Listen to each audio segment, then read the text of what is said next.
Hi. We are. I have been struggling with a gender identity since I was about 7 years old.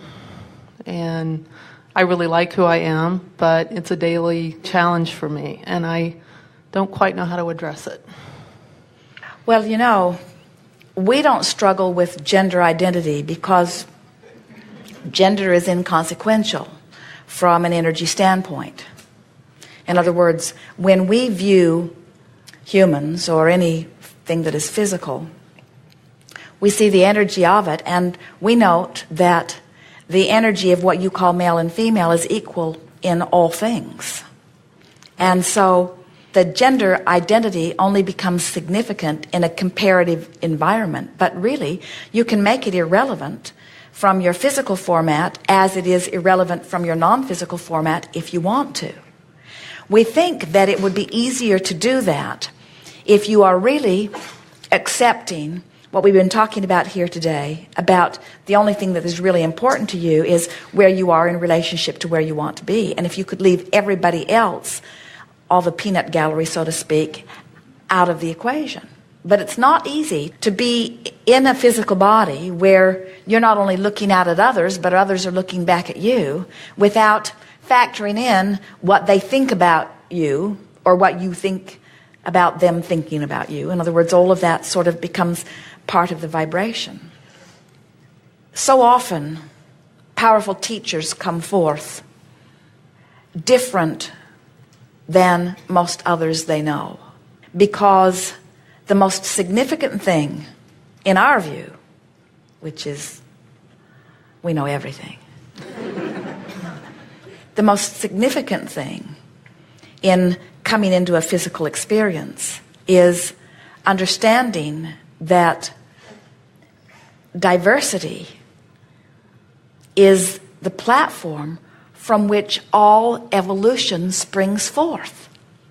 Humans, especially loudly today, doesn't mean that all are like that or even most are like that, but the voices that are the loudest right now in this environment would like to take the ideas that exist and whittle them down to just a few good ideas, and then they'd like to take credit for those ideas. The true nature of your being is to acknowledge the ideas that exist and expand them still further.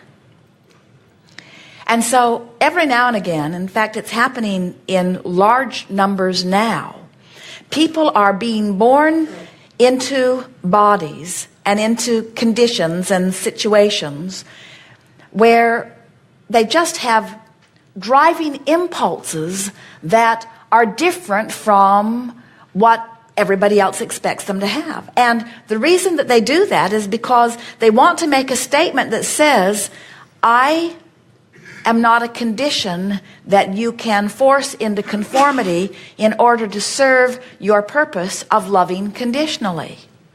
Now think about what a service to humanity that is. Someone says, I want to love, and when I look there, it's easy for me to love, but when I look at you, I cannot love because you aren't the way I need you to be in order for me to love you. So you need to be different than you are so that I can love you. And so you, in your desire to help someone love, because that's your true nature, you say, all right, I'll stand on my head in as many different ways as I can in order to help you feel better. And so you teach them something that doesn't serve them. You teach them that they can just run around and bully everybody to be the way they need them to be. But you teach them failure because they're not going to get everybody, they're not even going to get most everybody to conform in the way that they need them to. And what they really wanted all along is the unconditional love that comes from understanding that you can line up with source energy without asking anyone or anything to conform in any way. Because your alignment is only about the way you focus your thoughts. It really doesn't have anything to do with anybody else. So to make this very long story a little shorter, we would say, some of you come forth determined not to let them pound a square peg into a round hole anymore. You come forth saying, I am that which I am, and I will not be different than I am to please you. And if you don't like it, it's your problem, not my problem. You see? Yes.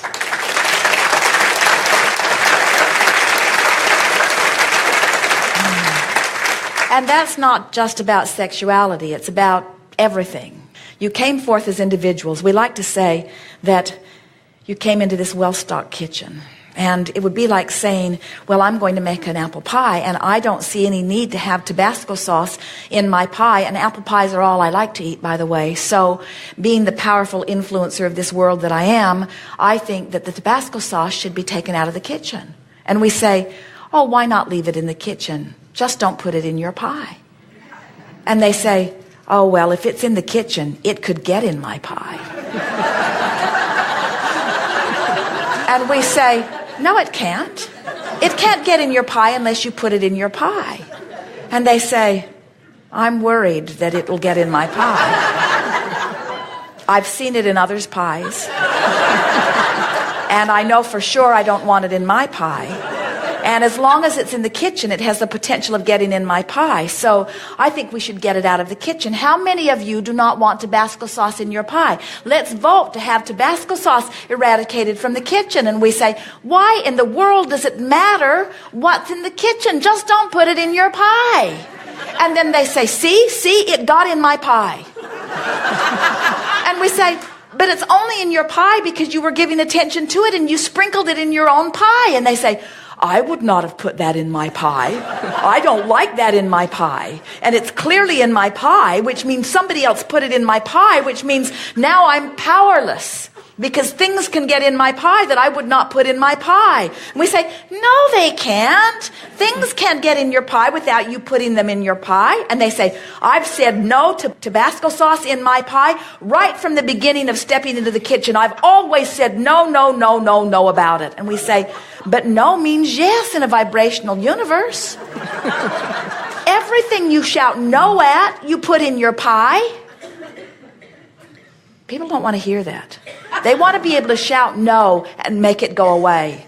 And sometimes you say, I think I'll be born in such a powerful mindset that they won't be able to just shout no at me and make me go away. I won't get in their pie. I have nothing to do with their pie, but I have the right to my pie. Esther looks at Kate, granddaughter, 3 years old, and love just comes out of Esther effortlessly. What's not to love? Telephone rang. Esther answered it. It's Kate. Hi, Kate, Grandma says. Kate says, I want to talk to Jerry.